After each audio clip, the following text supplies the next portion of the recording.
store for the way Americans read and write Braille. The writing style has enabled the blind and visually impaired to read for nearly 2 centuries. News 4's Al Vauders fills us in on what's ahead. Al?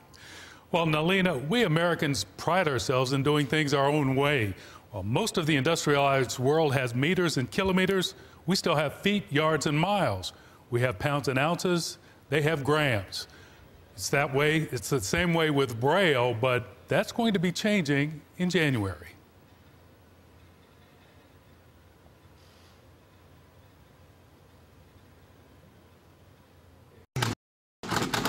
Ray Zielinski teaches job skills for the Olmsted Center for Sight. The last change was happening in the 1930s, last fundamental change in Braille.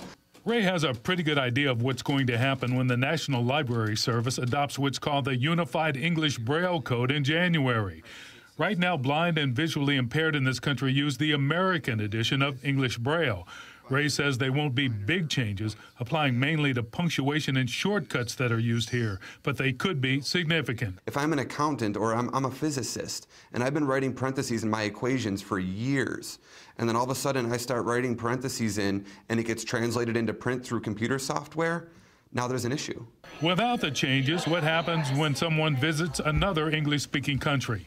And I write Braille a certain way in English, and then I go to England and they have slightly different punctuation marks, or they have their own standardized code of Braille.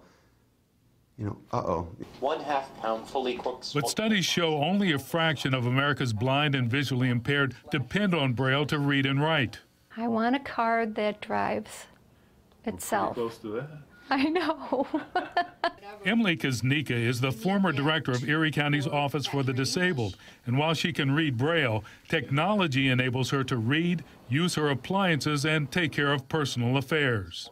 Today, technology is taking over for a lot of that. I have some friends who are totally blind, and they've switched over to technology for easy access.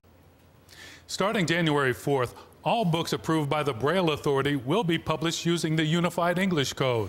The Braille Authority of North America actually adopted the Unified Code 4 years ago, but they spent all this time educating and preparing Americans for the change. Al Vauders, News 4.